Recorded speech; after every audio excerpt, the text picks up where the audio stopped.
बुद्ध की शिक्षाओं का मूल तत्व है कि हमारे कर्म ही हमारे भविष्य का निर्माण करते हैं। जैसा कर्म हम करते हैं वैसा ही फल हमें मिलता है। यह सिद्धांत हमारे जीवन के हर पहलू में लागू होता है। इस कहानी में हम समझेंगे कि कैसे हमारे कर्म हमारे जीवन को प्रभावित करते हैं और हमें किस प्रकार का फल प्राप्त होता है। बुद्ध ने यह स्पष्ट किया कि कर्म का फल अनिवार्य है। अगर हम अच्छे कर्म करते हैं तो हमें अच्छा फल मिलता है और बुरे कर्मों का परिणाम भी बुरा ही होता है। यह सिद्धांत समझने में सरल है, लेकिन इसे जीवन में अपनाना चुनौतीपूर्ण हो सकता है। बुद्ध का मानना था कि हमारे विचार, शब्द और कार्य सभी कर्म के अंतर्गत आते हैं और हमें उन्हें सावधानी पूर्वक चुनना चाहिए। बुद्ध का उपदेश, जैसा कर्म वैसा फल, हमें जीवन में सही मार्ग पर चलने की प्रेरणा देता है। हमारे कर्म ही हमारे जीवन का भविष्य तय करते हैं। कहानी, राजा प्रसेनजित और गरीब किसान की कथा। बहुत समय पहले कोसल राज्य में एक बुद्धिमान और न्यायप्रिय राजा प्रसेनजित का शासन था। राजा प्रसेनजित भगवान बुद्ध के एक भक्त थे और अक्सर राज्य के मामलों और व्यक्तिगत आचरण के लिए उनसे मार्गदर्शन प्राप्त करते थे। राजा प्रसेनजित कर्म के सिद्धांत में विश्वास करते थे और अपने प्रजाजनों को सदैव सदाचारपूर्ण जीवन जीने के लिए प्रेरित करते थे। उसी राज्य में एक धनी व्यापारी धम्मपाल नामक व्यक्ति रहता था। अपनी अपार संपत्ति के बावजूद धम्मपाल अपनी लालच और स्वार्थ के लिए जाना जाता था। वह अक्सर गरीबों का शोषण करता और अनुचित तरीकों से अपनी संपत्ति बढ़ाता था। धम्मपाल को विश्वास था कि उसकी दौलत और शक्ति उसे किसी भी परिणाम से बचा सकती है। एक दिन एक गरीब किसान धम्मपाल के पास सूखे के दौरान मदद मांगने आया। किसान ने धम्मपाल से कुछ बीज खरीदने के लिए एक छोटा सा हार्ण मांगा। धम्मपाल ने किसान की मदद करने के बजाय उस पर अत्यधिक ब्याज दर लगाई और जमानत के रूप में किसान की जमीन रख ली। किसान ने मजबूरी में इन कठोर शर्तों को मान लिया। दुर्भाग्य से सूखे के कारण फसलें खराब हो गईं और किसान आरण चुकाने में असमर्थ रहा। धम्मपाल ने किसान की जमीन हड़प ली, जिससे उसका और उसके परिवार का जीवन बर्बाद हो गया। किसान का दिल दुख से भर गया, लेकिन उसने अपने भाग्य को विनम्रता से स्वीकार कर लिया, यह मानते हुए कि कर्म का फल उसे अवश्य मिलेगा।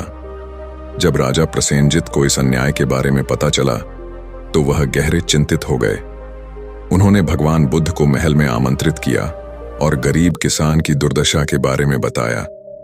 बुद्ध ने शांतिपूर्वक सुना और फिर हस्तक्षेप करने का निर्णय लिया। बुद्ध ने धम्मपाल को महल में बुलाया और उसके कार्यों के बारे में पूछा। धम्मपाल अपने गर्व में भरकर अपने कार्यों का बचाव करते हुए कहा कि वह केवल व्यापार कर रहा था और किसान ने शर्तों को स्वीकार किया था। उसने कोई पछतावा या करुणा नहीं दिखाई। बुद्ध ने फिर किसान की ओर देखा और उससे पूछा कि वह कैसा महसूस कर रहा है। किसान आंखों में आंसू लिए हुए बोला, मैंने सब कुछ खो दिया है, लेकिन मुझे विश्वास है कि कर्म से न्याय अवश्य मिलेगा। मुझे विश्वास है कि मैंने जो अच्छाई और ईमानदारी के बीज बोए हैं वे समय आने पर अवश्य फल देंगे। बुद्ध ने सिर हिलाया और कहा, कर्म का नियम अटल है। जैसे एक बीज पेड़ में बदलता है, वैसे ही हमारे कर्म भी फल देते हैं। जो लोग लालच और क्रूरता के बीज बोते हैं वे दुख की फसल काटते हैं, जबकि जो लोग करुणा और सद्गुण के बीज बोते हैं वे शांति और खुशी पाते हैं। समय बीतता गया और बुद्ध की भविष्यवाणी के अनुसार धम्मपाल की संपत्ति कम होने लगी। उसके व्यापारिक सौदे असफल होने लगे और उसकी संपत्ति घटने लगी। जिन लोगों के साथ उसने गलत किया था उन्होंने उससे मुंह मोड़ लिया और वह अकेला और परित्यक्त हो गया। उसकी लालच ने उसे पतन की ओर धकेल दिया और उसे यह एहसास हुआ कि कोई भी धन उसके कर्मों के परिणाम से उसे बचा नहीं सकता। दूसरी ओर किसान समुदाय के समर्थन और बुद्ध के आशीर्वाद से धीरे धीरे अपनी जिंदगी को फिर से संवारने लगा। जमीन उसे वापस कर दी गई और कड़ी मेहनत और दृढ़ संकल्प से उसने फिर से समृद्धि हासिल की।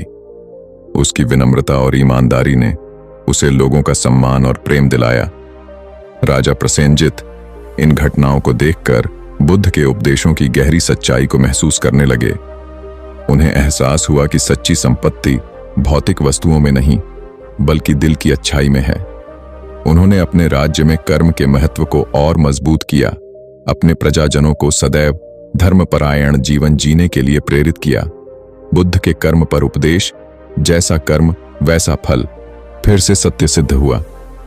धम्मपाल और गरीब किसान की कहानी सभी के लिए एक सीख बन गई, जो यह याद दिलाती है कि हमारे कर्म चाहे अच्छे हों या बुरे, अंततः हमारे पास लौटते हैं। राजा प्रसेनजित, धम्मपाल और गरीब किसान की कहानी यह दर्शाती है कि कर्म का नियम सदैव हमारे जीवन में मौजूद रहता है। यह हमें सिखाता है कि हमारे कार्यों के परिणाम होते हैं और हमें हमेशा दया, करुणा और ईमानदारी से कार्य करना चाहिए।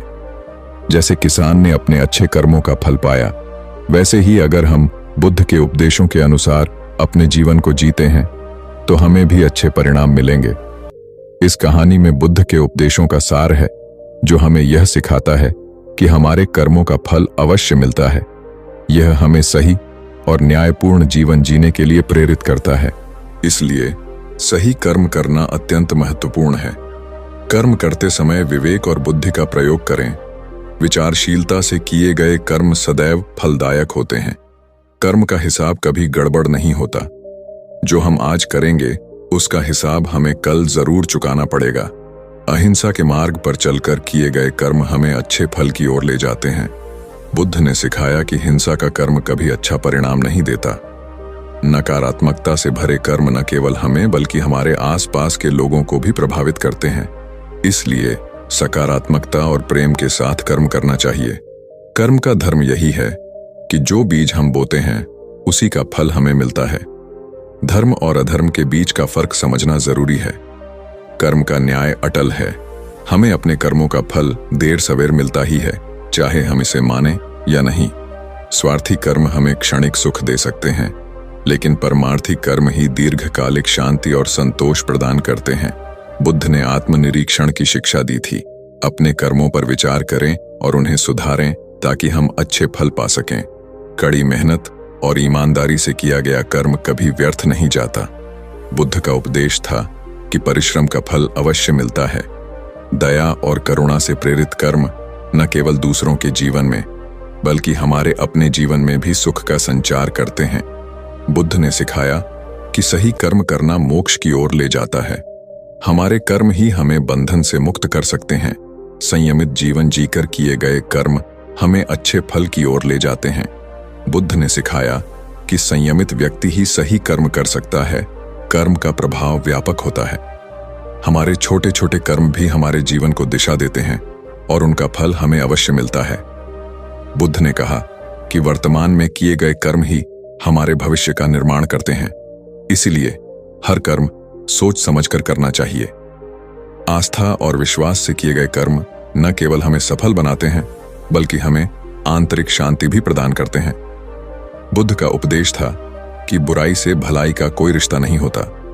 बुरे कर्मों का परिणाम बुरा और भले कर्मों का परिणाम अच्छा होता है। मन की स्थिति हमारे कर्मों को प्रभावित करती है। शुद्ध मन से किए गए कर्म हमें सुखमय जीवन की ओर ले जाते हैं। बुद्ध ने सिखाया कि हमें अपने कर्मों की जिम्मेदारी स्वयं उठानी चाहिए। दूसरों को दोष देने से हम अपने कर्मों का फल नहीं बदल सकते। बुद्ध ने यह स्पष्ट किया कि कर्म का फल अनिवार्य है। अगर हम अच्छे कर्म करते हैं तो हमें अच्छा फल मिलता है और बुरे कर्मों का परिणाम भी बुरा ही होता है। यह सिद्धांत समझने में सरल है, लेकिन इसे जीवन में अपनाना चुनौतीपूर्ण हो सकता है। बुद्ध का मानना था कि हमारे विचार, शब्द और कार्य सभी कर्म के अंतर्गत आते हैं और हमें उन्हें सावधानी पूर्वक चुनना चाहिए। बुद्ध का उपदेश, जैसा कर्म वैसा फल, हमें जीवन में सही मार्ग पर चलने की प्रेरणा देता है। हमारे कर्म ही हमारे जीवन का भविष्य तय करते हैं। इसलिए हमें अपने विचारों, शब्दों और कार्यों में सावधानी बरतनी चाहिए ताकि हम अपने और दूसरों के लिए सकारात्मक परिणाम प्राप्त कर सकें। अच्छे कर्म ही सुख और शांति का मार्ग है और बुरे कर्म हमेशा दुख और कष्ट का कारण बनते हैं। कर्म का सिद्धांत हमें यह समझाता है कि हम अपने जीवन के निर्माता हैं। जो बीज हम बोते हैं उसी का फल हमें प्राप्त होता है। इसीलिए बुद्ध की शिक्षाओं को जीवन में अपनाकर हमें अच्छे कर्म करने चाहिए ताकि हमें अच्छा फल मिले और हमारा जीवन सुखमय बने। कर्म एक चक्र है, जो हम देते हैं वही हमें लौटकर मिलता है। हमारे हर कर्म का असर हमारी जिंदगी पर पड़ता है। जब हम सही मार्ग पर चलते हैं और सच्चाई के साथ जीवन जीते हैं, तो हमारे कर्मों का फल हमें सुख और शांति के रूप में मिलता है। बुद्ध ने कहा था, बुरे कर्म अंततः बुरा फल ही देते हैं, इसलिए सदा सच्चाई और धर्म के मार्ग पर चलना चाहिए। हमारा भाग्य हमारे कर्मों का परिणाम है। जो हम आज करेंगे वही हमारा कल बनाएगा। हमारे कर्म हमारे विचारों से उत्पन्न होते हैं, इसलिए हमेशा शुद्ध और सकारात्मक विचार रखें ताकि हमारे कर्म भी शुद्ध हों।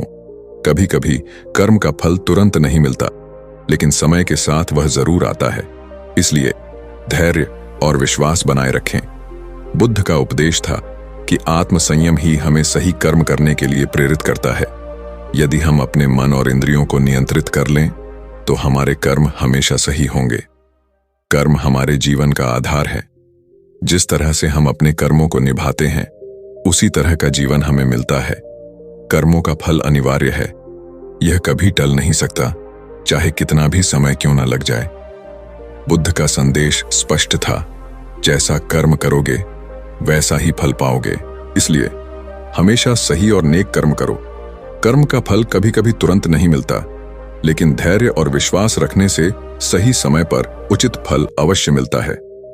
कर्म केवल बाहरी क्रियाओं तक सीमित नहीं है, हमारे विचार और भावनाएं भी कर्म का हिस्सा हैं।